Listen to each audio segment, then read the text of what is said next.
Hello दोस्तों, आप सभी लोगों का हमारे यूट्यूब चैनल में स्वागत है। जैसा कि हम एनटीपीसी के प्रीवियस ईयर प्रश्नों को करा रहे हैं, जिसमें रीजनिंग, मैथ और जीएस के सभी प्रश्न हैं। और आज जो यह क्लास है, क्लास नंबर 14 है। इससे पहले 13 क्लास हो चुकी है। उन सभी का जो है हमने प्लेलिस्ट बना दिया है। आप लोग जाइए प्लेलिस्ट को देखिए और सभी जो क्लास हैं उनको देखना अनिवार्य है, क्योंकि अगर आप लोग देख लेते हैं तो आप लोगों का एग्ज़ाम जो है इस बार क्लियर हो जाएगा। तो चलिए क्लास को स्टार्ट करते हैं।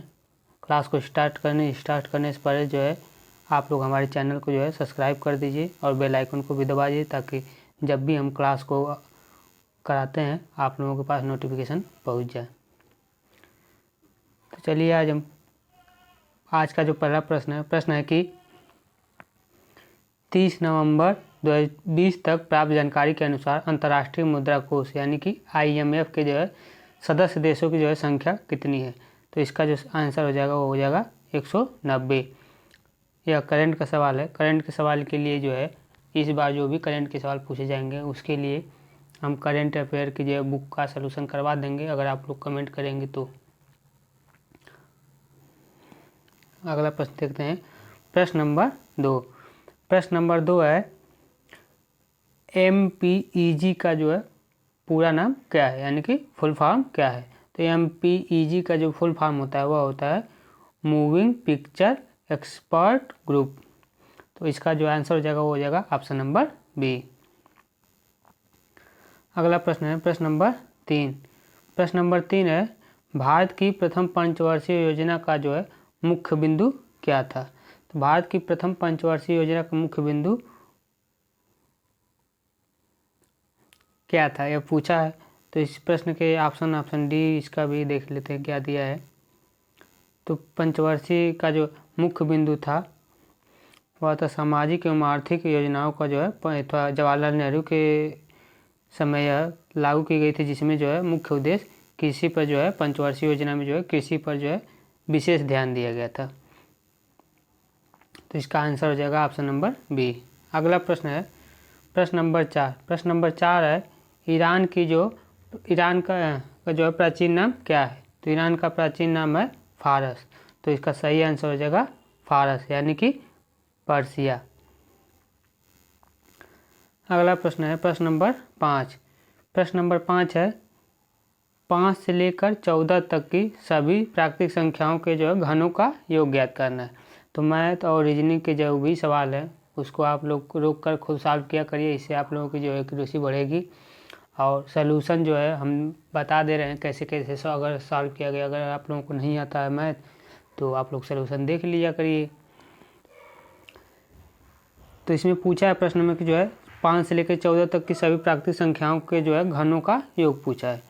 तो इसका आंसर जाए कि प्रथम n प्राकृतिक संख्याओं के जो घनों का योग निकालने का फार्मूला होता है वह होता है n × n+1/2 का होल स्क्वायर। तो इसमें जो है 1 से लेके 14 तक की सभी संख्याओं को घनों का योग निकाल लेते हैं। उसके बाद 1 से लेकर 4 तक की संख्याओं घनों का योग घटा देंगे तो हमें 5 से लेकर 14 तक की जो सभी संख्याओं घनों का योग मिल जाएगा। तो इसको निकालते हैं। पहले 1 से लेकर 14 तक की प्राकृतिक संख्याओं का योग निकालेंगे तो n की वैल्यू यहाँ पर 14 हो जाएगी। तो 14 + 1/2 का होल स्क्वायर माइनस इस वाले में n की वैल्यू 4 हो जाएगी। तो यहाँ पर 4 + 1/2 इसका स्क्वायर करेंगे। जब इसको सॉल्व करेंगे, सॉल्व करने पर आ जाएगा 10,925। तो इसका आंसर हो जाएगा 10,925, यानी कि ऑप्शन नंबर बी। अगला प्रश्न है प्रश्न नंबर 6। प्रश्न नंबर 6 है निम्नलिखित में से जो है असंगत विकल्प को जो है पहचानना है। इसमें से कौन सा जो है असंगत विकल्प है। तो इसमें देख लीजिए, इसके ऑप्शन है आयत में 4 भुजाएं होती है, समांतर चतुर्भुज में 4 भुजाएं होती है, वर्ग में 4 भुजाएं होती है, जबकि त्रिभुज में 3 भुजाएं होती है। तो यह वाला ऑप्शन जो है सबसे अलग है, यानी कि यही वाला सही होगा, यानी कि ऑप्शन नंबर बी। अगला प्रश्न है प्रश्न नंबर 7। प्रश्न नंबर 7 है एक्सेल 2010 की जो है एक सीट में कितने कॉलम होते हैं। तो एक्सेल 2010 की सीट में कॉलमों की जो संख्या होती है वह होती है 16,384। तो इसका आंसर हो जाएगा ऑप्शन नंबर बी। अगला प्रश्न है प्रश्न नंबर 8। प्रश्न नंबर 8 है यक्स वाई एक कार्य को क्रमशः 28 दिन और 20 दिन में पूरा कर देते हैं। यक्स ने अकेले कार्य करना शुरू किया, 4 दिन के बाद वाई उसके साथ शामिल हो गया और कार्य पूरा होने तक उसके साथ कार्य किया। कार्य कितने समय तक चला है, तो इसको सॉल्व करने के लिए जो है पहले यक्स 28 दिन काम किया है, वाई 20 दिन में काम पूरा कर देता है। तो इसका सलूशन देख लेते हैं। यक्स जो है 28 दिन में पूरा कर देता है, वाई 20 दिन में। तो यक्स का 28, वाई का 20, तो इसका एलसीएम जब ले लेंगे तो 140 आ जाएगा, यानी कि यक्स की एफिशिएंसी 5 हो जाएगी और वाई की एफिशिएंसी 7 हो जाएगी। तो यक्स 4 दिन जो है 5 सप्ताह के, तो प्रश्न में पूछा है कि यक्स, जब प्रश्न में आप लोग देख लीजिए कहा है कि यक्स जो है चार कार्य करना शुरू करता है और 4 दिन के बाद वाई उसके साथ आता है, यानी कि यक्स 4 दिन काम करता है। तो इसका इसमें जब सॉल्व करेंगे तो यक्स जब 4 दिन काम करेगा 5 यूनिट की क्षमता से, तो 5 चौक को 20 काम कर लेगा। उसके बाद शेष काम जो बचेगा उसको, शेष काम कितना बच गया, 140 टोटल है, तो 140 में से 20 घटाएंगे तो 120 बच जाएगा। अब कहा कि शेष काम को यक्स और वाई दोनों मिलकर करते हैं, तो शेष काम कितना बच गया, 120 को दोनों मिलकर करेंगे, यानी कि 5 और 7 दोनों के 5 और 7 दोनों को जोड़ कर ये वो भी मिलकर काम करते हैं, यानी कि 12 हो जाएगा। तो 120/12 जब कर देंगे तो इसका आंसर आ जाएगा 10, यानी कि इसका सही आंसर हो जाएगा दोनों मिलकर 10 दिन में काम करेंगे और यक्स जो है 4 दिन पहले कार्य कर चुका था, यानी टोटल इसका आंसर हो जाएगा 14, यानी कि ऑप्शन नंबर सी। अगला प्रश्न आप लोग देख लीजिए, प्रश्न नंबर 9 है, चक्रवृद्धि ब्याज की एक निश्चित दर पर एक धनराशि 2 वर्ष में 6,400 रुपये हो जाती है और 4 वर्ष में 8,100 रुपये हो जाती है। तो चक्रवृद्धि ब्याज पूछा है, तो इसका बहुत ही सिंपल आंसर हो जाएगा कि चक्रवृद्धि ब्याज का एक सूत्र होता है कि सीधा मिश्रधन बराबर मूलधन कोष्टक में 1 प्लस दर बटे 100 टू द पावर समय। तो यह फार्मूला होता है। तो यहाँ से हमें चक्रवृद्धि मिश्रधन मिल जाएगा, तो मिश्रधन मिल जाएगा तो चक्रवृद्धि ब्याज बराबर होता है मिश्रधन माइनस मूलधन।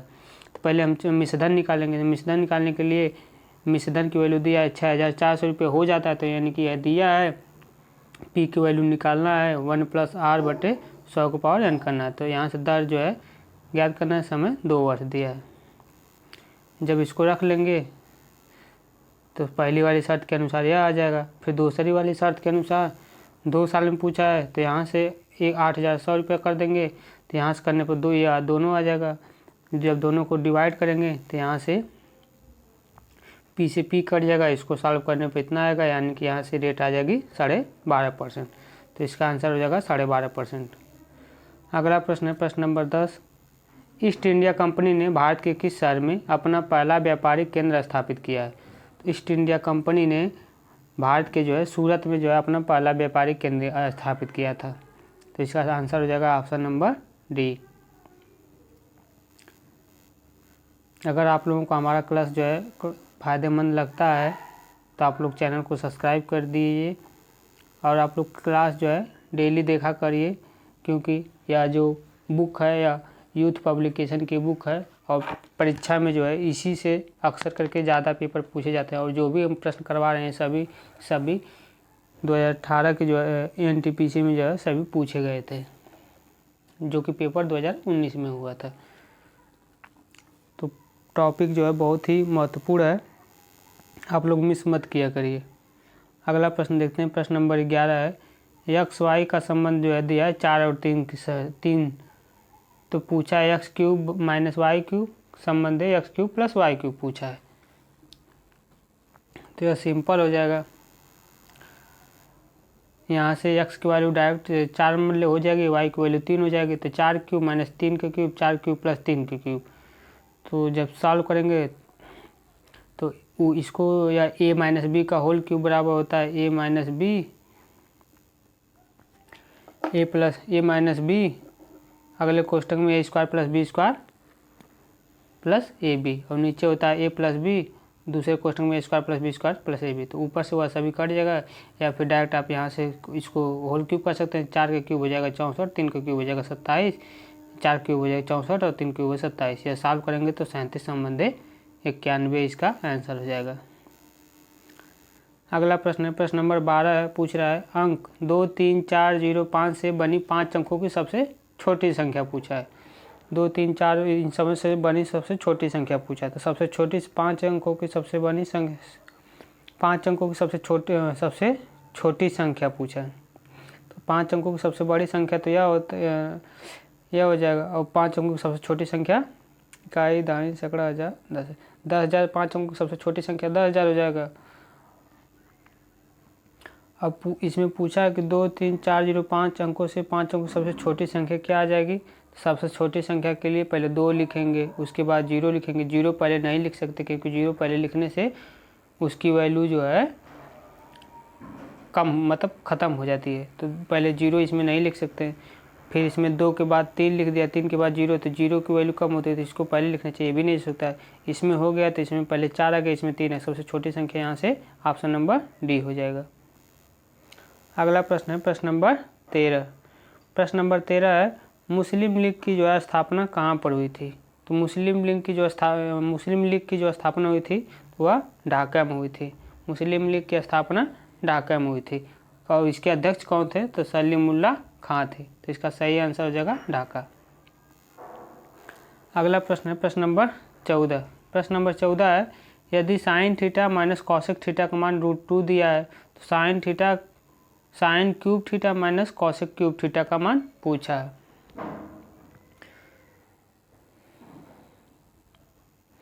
तो यह अभी बहुत सिंपल है। यहाँ पर इसको सॉल्व करेंगे तो कॉसेक थीटा को 1/1/साइन थीटा कर देंगे, या फिर इस तरीके से किया है वर्क करके। नहीं तो आप यहाँ से यह भी कर सकते हैं कि साइन थीटा को साइन थीटा रहने दीजिए, माइनस कॉस थीटा को 1/साइन थीटा लिख दीजिए बराबर √2। तो यहाँ से भी आप कर सकते हैं, और इस तरह से कर सकते हैं कि इसका क्यूब पहले निकाल लेंगे तो क्यूब हो जाएगा √2 का वर्ग, यानी कि sine cube minus cosec cube minus 3 sine a b कोष्टक में a माइनस बी। तो यहाँ से √2 का क्यूब करेंगे तो 2√2 हो जाएगा। पेपर में हमें यही पूछा है, sine theta into cosec theta की इसकी वैल्यू 1 हो जाएगी, और इसकी वैल्यू √2 दिया यानी कि 3√2 दिया, 3√2 हो जाएगा। तो इसका आंसर हो जाएगा 2√2 प्लस 3√2 यानी कि 5√2। तो इसका सही आंसर हो जाएगा 5√2। अगला प्रश्न है प्रश्न नंबर 15। प्रश्न नंबर 15 पूछ रहा है, उस प्रथम समर्पित भारतीय खगोलीय मिशन का नाम क्या है जिसका लक्ष्य एक साथ एक्सरे, ऑप्टिकल और यूवी स्पेक्ट्रल बैंड में खगोलीय स्रोतों का जो है अध्ययन करता है। तो उसका क्या नाम है, तो उसका नाम है एस्ट्रोसैट। एस्ट्रोसैट जो है खगोलीय स्रोतों का जो है अध्ययन करता है। तो इसका सही आंसर हो जाएगा ऑप्शन नंबर ए। अगला प्रश्न है प्रश्न नंबर 16। प्रश्न नंबर 16 है, एक दर्जी 1 मीटर कपड़े के जो है 5 टुकड़े कर सकता है। उसके 57.6 मीटर कपड़ा है, वह इस कपड़े के कितने टुकड़े कर सकता है। तो सीधा सवाल है कि 1 मीटर कपड़ा में जो है 5 टुकड़ा कर सकता है, तो इसीलिए 5.6 मीटर कपड़ा में वो जो है सीधा इसकी का मल्टीप्लाई कर देंगे, यानी कि 288 टुकड़ा कर सकता है। तो इसका आंसर हो जाएगा ऑप्शन नंबर डी 288 मीटर और 288 टुकड़ा। अगला प्रश्न है प्रश्न नंबर 17। प्रश्न नंबर 17 पूछ रहा है, निम्नलिखित जानकारी को ध्यानपूर्वक पढ़ें और उसके बाद उसे जो है प्रश्न का उत्तर दें। तो प्रश्न में पूछा गया है, साहिल और रोहन हॉकी व बेसबॉल के अच्छे खिलाड़ी हैं। गौतम, साहिल, महेश फुटबॉल व बेसबॉल के अच्छे खिलाड़ी हैं। कौशल और गौतम क्रिकेट व वॉलीबॉल के अच्छे खिलाड़ी हैं। कौशल और रोहन हॉकी व वॉलीबॉल के अच्छे खिलाड़ी हैं। तो प्रश्न में क्या पूछा गया है, प्रश्न में पूछा गया है इनमें से जो है कौन वॉलीबॉल, हॉकी और बेसबॉल के जो है अच्छा खिलाड़ी हैं। तो वॉलीबॉल, हॉकी और इसमें क्या पूछा, वॉलीबॉल, हॉकी और बेसबॉल का। तो प्रश्न में हम इसको फिट कर लेते हैं, वॉलीबॉल, हॉकी और बेसबॉल, वॉलीबॉल, हॉकी और बेसबॉल। तो यह सिस्टम सही होगा, इसके सेट करेंगे वॉलीबॉल, हॉकी और बेसबॉल।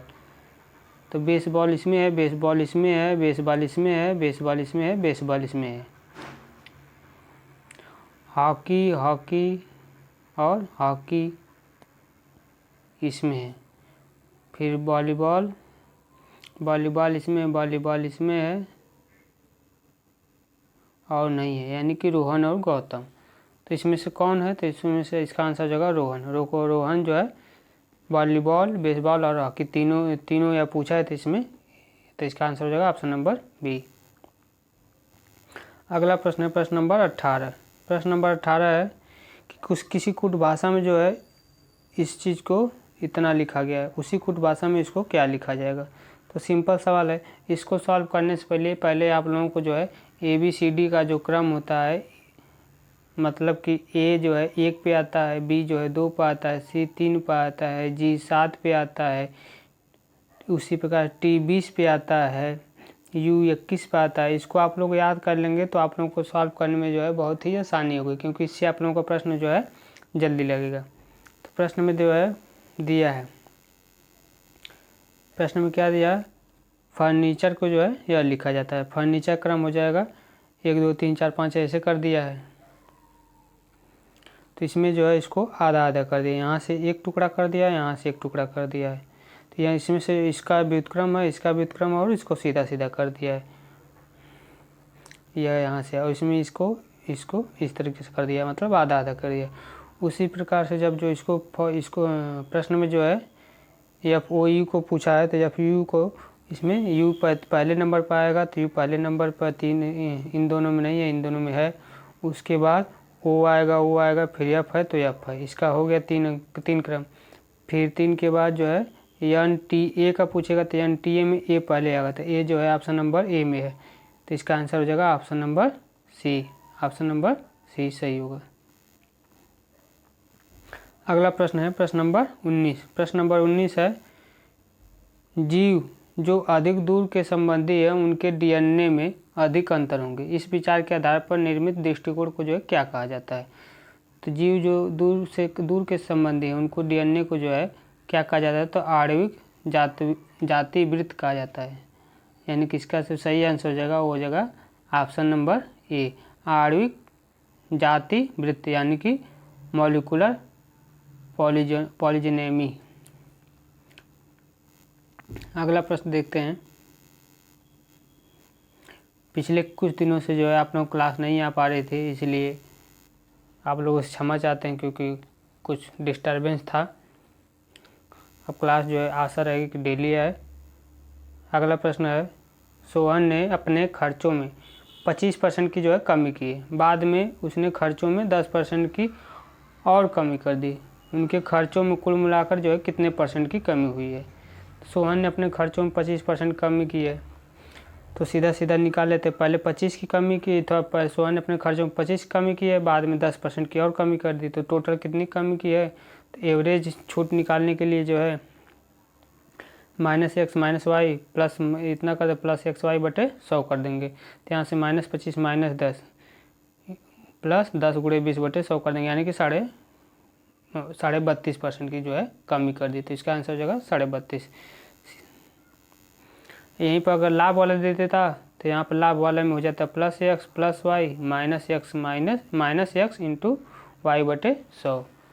ये लाभ के लिए हो जाता है, हानि के लिए दिया है तो दोनों जगह माइनस और यहाँ पर प्लस हो जाएगा। अगला प्रश्न है प्रश्न नंबर 21। प्रश्न नंबर 21 में दो संख्याओं का जो है HCF और LCM क्रमशः 60 और 420 दिया है। यदि पहली संख्या को 2 से विभाजित किया जाता है तो भागफल 60 हो जाता है, तो दूसरी संख्या क्या होगी? चूँकि दो संख्याओं का HCF और LCM दिया है तो सीधा निकालने का सीधा फार्मूला होता है कि LCM गुणे HCF बराबर पहली संख्या गुणे दूसरी संख्या, यह फार्मूला होता है। तो यहाँ पर चूँकि दिया कि भाजक बराबर भाज्य गुणे भागफल प्लस शेषफल होता है, तो हम पहली संख्या A मान लेते हैं, तो A जो आएगी वह 2 × 60 + 0 हो जाएगी, शेषफल 0 है तो A की वैल्यू यहाँ से 120 आ जाएगी। तो LCM जो है 420 × 60 बराबर पहली संख्या 120 × दूसरी संख्या निकालने, तो दूसरी संख्या जो आएगी सॉल्व करने पर 210 आ जाएगी, यानी इसका सही आंसर हो जाएगा 210। अगला प्रश्न है मिजो नेशनल फ्रंट यानी कि MNF के जो संस्थापक कौन थे? तो मिजो नेशनल फ्रंट के जो संस्थापक थे वह थे लाल डेंगा जो है मिजो नेशनल फ्रंट के जो है संस्थापक थे। तो इसका सही आंसर हो जाएगा ऑप्शन नंबर C। अगला प्रश्न है प्रश्न नंबर 23। निम्न में से कौन सा देश जो है एक से अधिक टाइम जोन का जो है पालन करता है? तो इनमें से वह कौन सा देश है जो एक से अधिक टाइम जोन का पालन करता है? तो इसके ऑप्शन है अर्जेंटीना, चीन, यूएसए और भारत। तो एक से अधिक टाइम जोन का जो पालन करता है वह यूएसए करता है। यूएसए जो है एक से अधिक टाइम जोन का जो है पालन करता है। और कितने टाइम जोन है यूएसए में? तो 3 टाइम जोन है। अगला प्रश्न है प्रश्न नंबर 24। इनमें से जो है कौन सी कंप्यूटर सिस्टम की मेमोरी की जो है सबसे बड़ी इकाई? कंप्यूटर सिस्टम की जो सबसे बड़ी इकाई वो क्या होती है? तो वो होती है योटा बाइट। योटा बाइट जो है कंप्यूटर सिस्टम की सबसे बड़ी इकाई होती है। अगला प्रश्न है प्रश्न नंबर 25। प्रश्न नंबर 25 है भारत के द्वारा प्रक्षेपित विश्व के सबसे छोटे अंतरिक्ष यान का नाम क्या है? भारत के द्वारा प्रक्षेपित विश्व का सबसे छोटा अंतरिक्ष यान जो है वह स्पिरिट्स जो है भारत का सबसे छोटा अंतरिक्ष यान है जी, यानी कि PSLV, जो कि PSLV के द्वारा जो है लॉन्च किया गया है। तो इसका सही आंसर होगा ऑप्शन नंबर डी। अगला प्रश्न है प्रश्न नंबर 26 है यदि किसी समांतर चतुर्भुज का एक कोण उसके सबसे छोटे कोण के जो है 3 गुने से 80 डिग्री जो है कम है, तो समांतर चतुर्भुज के सबसे बड़े कोण का जो है मान क्या होगा? तो प्रश्न में चूँकि प्रश्न में जो पूछा है तो उसमें जो है चतुर्भुज के चारों कोणों का योग जो है 360 अंश होता है। प्रश्न में दिया गया है कि समांतर चतुर्भुज के एक कोण उसके सबसे छोटे कोण के जो 3 गुने से 28 कम है, यानी कि अगर ये इसको x मान लेते हैं तो उसका दूसरा कोण जो हो जाएगा वह हो जाएगा उसके 3 गुने, यानी कि 3x में से 28 कम, यानी कि यह जो हो जाएगा या 3x माइनस 28 कम हो जाएगा। तो चारों को जो यह x होगा तो यह भी x 90 माइनस x हो जाएगा और यह 90 माइनस 3x माइनस 28 हो जाएगा। तो पहला छोटा कोण x मान लेते हैं तो यह 3x माइनस 28x हो जाएगा। तो यानी कि चूँकि x plus 3x minus 28 plus 3x minus 28 दो कोण x हो जाएगा और 2 कोण 3x माइनस 28 हो जाएगा, यानी 360। यहाँ से x की वैल्यू आ जाएगी 52। तो सबसे बड़ा कोण का मान पूछा है तो सबसे बड़ा कोण जो होगा 3 गुना माइनस 28 कर देंगे, यानी कि 128। तो इसका सही आंसर हो जाएगा 128।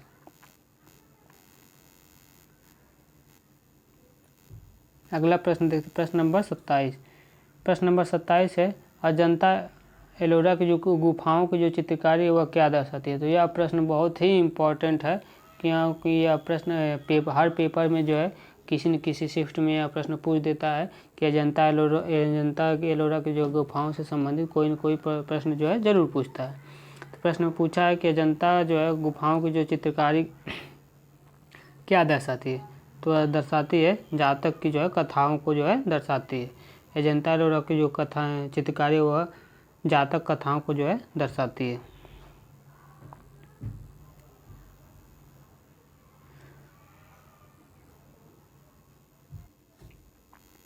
अगला प्रश्न है प्रश्न नंबर 28।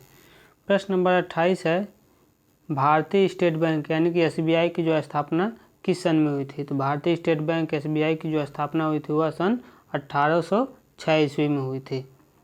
तो इसका सही आंसर हो जाएगा 1806।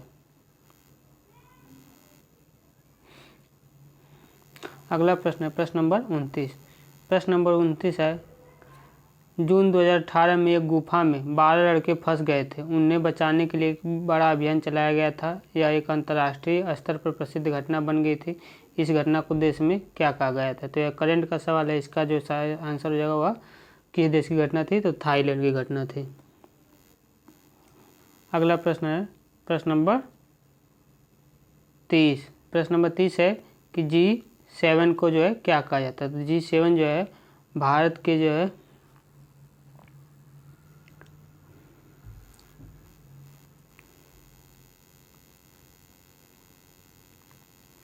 G7 जो है भारत के G7 जो है एक अंतर सरकारी संगठन है। इसका गठन 1975 ईस्वी में किया गया था, यानी ग्रुप ऑफ 7, जिसमें France, Germany, Italy, United kingdom, Japan, संयुक्त राज्य अमेरिका और कनाडा देशों का जो एक समूह होता है।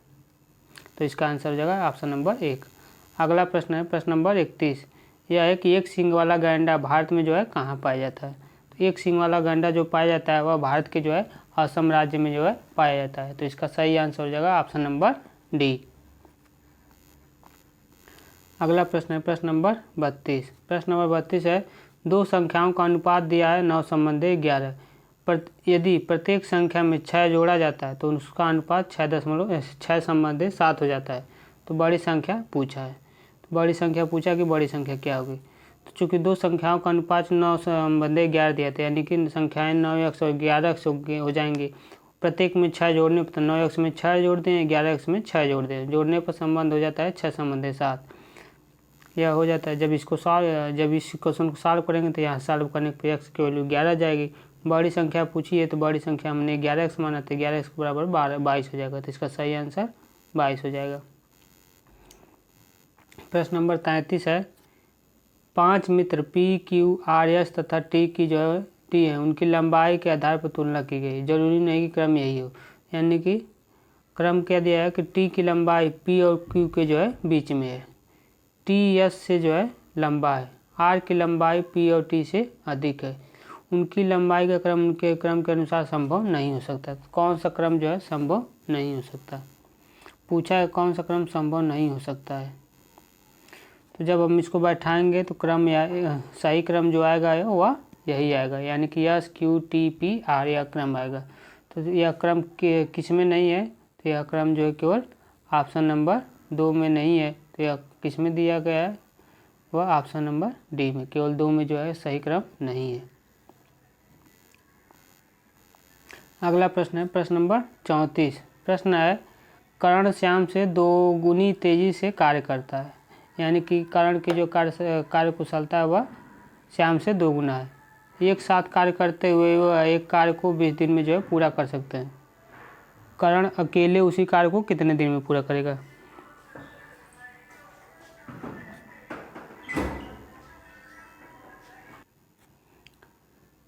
प्रश्न में जो पूछा है कर्ण श्याम से 2 गुना तेजी से जो है कार्य करता है।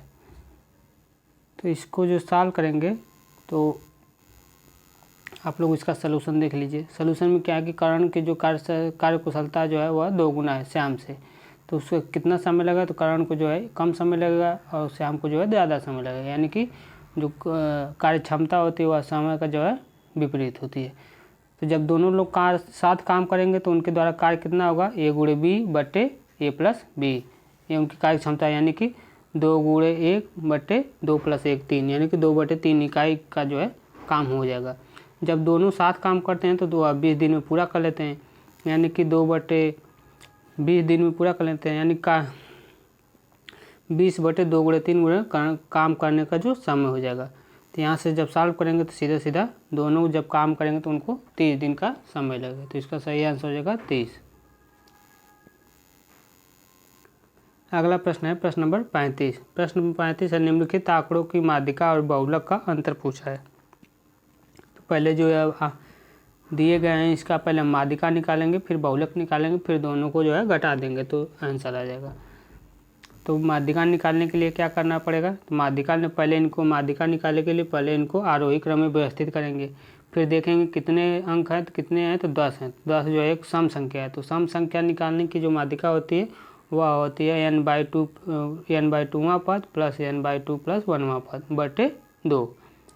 तो यहाँ से जब रखेंगे वह n की वैल्यू 10 रखेंगे तो 10 बटे 2 यानी कि 5वां प्लस 6वां पद बटे 2।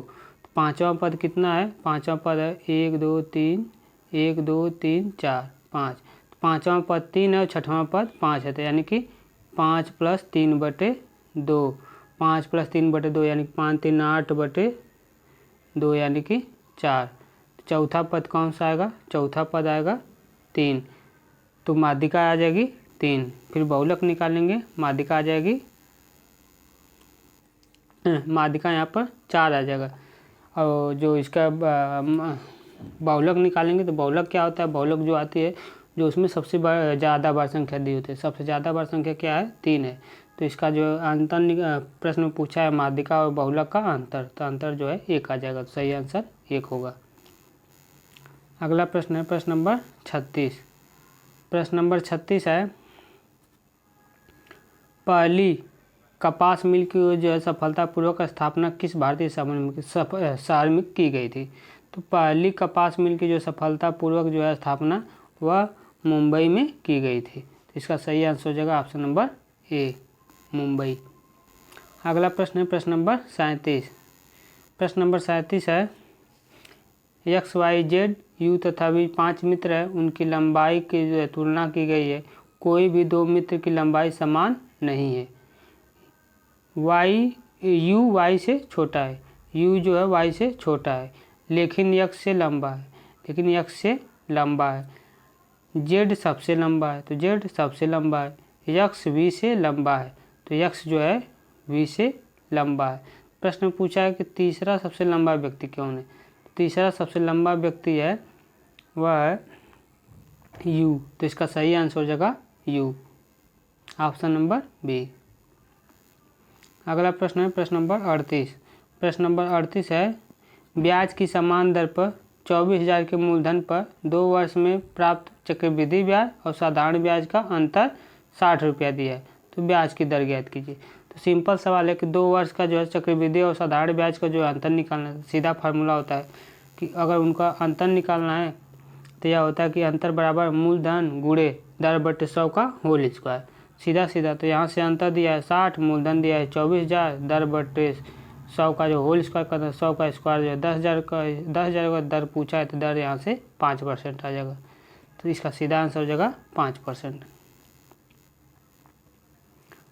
अगला प्रश्न है प्रश्न नंबर 39। प्रश्न नंबर 39 है राज्यसभा सदस्यों का जो चुनाव है कितने अवधि के लिए होता है? तो राज्यसभा सदस्यों का जो चुनाव होता है वह 6 साल के लिए जो है होता है। तो इसका सही आंसर हो जाएगा, यानी कि प्रश्न में जो पूछा है कि राज्यसभा के सदस्यों का कार्यकाल जो होता है वह 6 साल होता है। तो इसका सही आंसर हो जाएगा ऑप्शन नंबर बी। अगला प्रश्न है प्रश्न नंबर 40। प्रश्न नंबर 40 है वंशागति नियम की खोज किसने की थी? तो वंशागति नियम की जो खोज की थी वह ग्रेगर मेंडल थे, यानी कि ऑप्शन नंबर डी सही हो जाएगा। ग्रेगर मेंडल वंशानुगति नियम की जो है खोज किए थे। अगला प्रश्न है प्रश्न नंबर 41। प्रश्न नंबर 41 है सर्वाइकल ऑफ द फिटेस्ट वाक्यांश किसके लिए कहा गया? सर्वाइवल ऑफ द फिटेस्ट यह कहा गया है हर्बर्ट स्पेंजर के द्वारा जो है। हर्बर्ट स्पेंजर ने जो है सर्वाइवल ऑफ द फिटेस्ट का जो है कथन जो है दिया गया, यानी कि सर्वश्रेष्ठ की जो है उत्तर जीवित है, यानी कि कौन ज़्यादा मतलब जीने की जो है कहीं पर आप फंस जाते हैं तो आपको जो है जीना ही है। अगला प्रश्न है प्रश्न नंबर 42। प्रश्न नंबर 42 है भारत की अधिकांश विदेशी व्यापार कैसे होता है? भारत का जो अधिकांश विदेशी व्यापार होता है वह किनके माध्यम से होता है? तो वह समुद्री मार्ग से और भूमि के मार्ग से होता है। तो इसमें हवाई और भूमि दिया नहीं होगा, भूमि और समुद्र दिया है। भूमि हवाई समुद्र प्रत्येक मार्ग से समान रूप से गलत, समुद्र हवाई मार्ग के माध्यम से। तो ऑप्शन नंबर डी जो है सही हो जाएगा, ऑप्शन नंबर डी सही हो जाएगा। अगला प्रश्न है प्रश्न नंबर 43। प्रश्न नंबर 43 पूछा है स्टैचू ऑफ यूनिटी जिसका उद्घाटन प्रधानमंत्री नरेंद्र मोदी ने 31 अक्टूबर 2018 को किया है किसने डिजाइन किया है? प्रश्न में पूछा स्टैचू ऑफ यूनिटी का डिजाइन किसने किया? तो वह रामवंजी सुतार ने जो है स्टैचू ऑफ यूनिटी का जो है डिजाइन किया है। तो इसका सही आंसर हो जाएगा ऑप्शन नंबर डी। अगला प्रश्न है प्रश्न नंबर 41।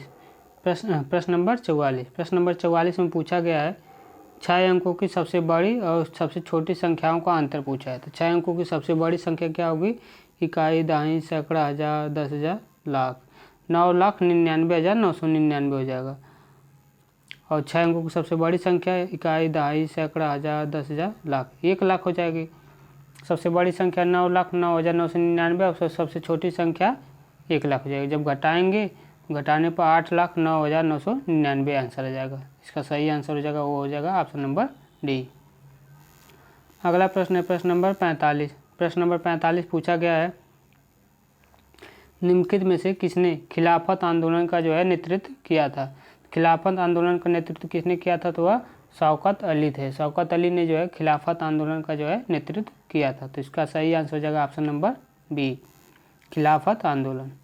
अगला प्रश्न है, प्रश्न नंबर 46 है, कांग्रेस पार्टी ने 26 जनवरी 1930 को जो है किसके तौर पर जो है मनाया था? कांग्रेस पार्टी ने 26 जनवरी 1930 को जो है किस रूप में मनाया था? तो इसका जो सही आंसर हो जाएगा वह होगा स्वतंत्रता दिवस। स्वतंत्रता दिवस को जो है 26 जनवरी 1930 को जो है मनाया गया था। इसका सही आंसर होगा ऑप्शन नंबर बी। अगला प्रश्न है, प्रश्न नंबर 47 है, संयोजी इलेक्ट्रॉन मौजूद होते हैं किसमें मौजूद? तो संयोजी इलेक्ट्रॉन जो मौजूद होते हैं वह परमाणु की जो है सबसे बाहरी कक्षा में मौजूद होते हैं। तो इसका सही आंसर हो जाएगा ऑप्शन नंबर बी, संयोजी इलेक्ट्रॉन परमाणु की सबसे बाहरी कक्षा में मौजूद होते हैं। प्रश्न नंबर 48, प्रश्न नंबर 48 पूछा है, किसी वर्ग की दो आसन्न भुजाओं की लंबाई जो है 35% बढ़ जाती है और 25% बढ़ जाती है। परिणाम स्वरूप प्राप्त आयत का जो क्षेत्रफल है वह वर्ग के क्षेत्रफल से कितना अधिक हो जाएगा? क्योंकि पहले वर्ग की दो भुजाएं थी तो वह जब समान से नहीं बढ़े हैं, 35% बढ़े हैं और 25%, यानी कि अलग अलग बढ़े हैं, तो बढ़ने के बाद जो है वो आयत का रूप ले लेंगे। तो प्रश्न में पूछा है कि जो आयत का क्षेत्रफल होगा वह वर्ग क्षेत्रफल से कितना अधिक होगा? तो 35% और 25% बढ़े हैं, तो सूत्र वही लगाएंगे जो ऊपर बताए हैं। 35% और 25% से बढ़े हैं तो कितना बढ़ रही हैं? तो वृद्धि हुई है 35 + 25 × 35 × 25/100, यानी कि 68.75% से जो है बढ़ जा रही है। तो आयत के क्षेत्रफल वर्ग के क्षेत्रफल से कितना बढ़ जाएगा? तो वह हो जाएगा 68.75, क्योंकि वर्ग का क्षेत्रफल पहले 100% था ही, तो वह उससे कितना बढ़ जाएगा? तो 68.75।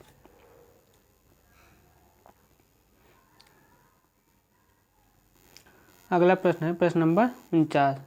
प्रश्न नंबर 49 है, 11 = 11x / 1 - x है, तो 2x का स्क्वायर का मान पूछा है। तो बहुत ही सिंपल सवाल है।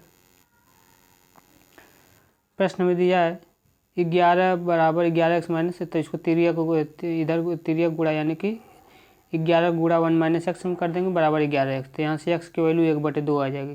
तो x की वैल्यू जब रखेंगे तो 2x स्क्वायर का मान पूछा है, तो x के स्थान पर 1/2 रख देंगे तो कट कर 1 आ जाएगा। तो एक इसका सीधा आंसर हो जाएगा 1। 2x स्क्वायर का मान क्या होगा? तो 1। तो इसका सही आंसर हो जाएगा 1। अगला प्रश्न है, कि दो संख्याओं का योग 72 है, उनके मस यानी कि एचसीएफ दिया है और लस यानी कि एचसीएफ। मस दिया है तो मस पर यानी कि एचसीएफ 2 दिया है और एलसीएम 102 दिया है। दोनों संख्याओं के व्युत्क्रमों का योग पूछा है। तो दोनों संख्याओं के व्युत्क्रमों का योग पूछा है, तो इसको आइए सॉल्व कर लेते हैं। संख्या हम मान लेते हैं कि वह a + b का जो योग दिया है 72 दिया है, एलसीएम 102, एचसीएफ 2 दिया है। दो संख्याओं को गुणनफल करेंगे तो वह क्या आएगी? एचसीएफ × एचसीएफ, यानी कि दो संख्याओं के गुणनफल a × b = 102 × 2 करेंगे, यानी कि दो संख्याओं का गुणनफल 204 आ गया, और दो संख्याओं का जो है योग, दो संख्याओं का गुणनफल 204 और दो संख्याओं का योगफल 72 आ गया। तो यहाँ से व्युत्क्रम पूछा है, तो व्युत्क्रम 1/a + 1/b, यानी कि b + a/ab पूछा है। तो दो संख्याओं का योगफल 72 दिया है, गुणनफल 204 आया है, यानी कि इनके व्युत्क्रमों का योगफल आ जाएगा, वो आ जाएगा 6/17। इसका सही आंसर हो जाएगा। आई होप आप सभी लोगों को जो है हमारा ये क्लास पसंद आया हो। जब पसंद आया हो तो चैनल को जो है सब्सक्राइब कर दें, वीडियो को लाइक कर दें, और जो लोग भी हमारे यूट्यूब चैनल पर नए हैं वह यूट्यूब चैनल को सब्सक्राइब करें। जो लोग भी एनटीपीसी की तैयारी कर रहे हैं उन लोगों के पास शेयर भी कर देंगे, क्योंकि क्लास बहुत लंबी हो जाती है, अपलोड करने में दिक्कत होती है, इसीलिए हम इसका 2 पार्ट बना देते हैं। आज के जो है क्लास है, यह पहला पार्ट है, और क्लास नंबर 14 को जो है क्लास नंबर 14 का दूसरा पार्ट जो है शाम तक आ जाएगा। तो आप लोग हमारे चैनल को सब्सक्राइब कर दिए ताकि पार्ट वाइज आप लोग देख सकें। अब आगे क्लास जो है वह होगी। जय हिंद, जय भारत।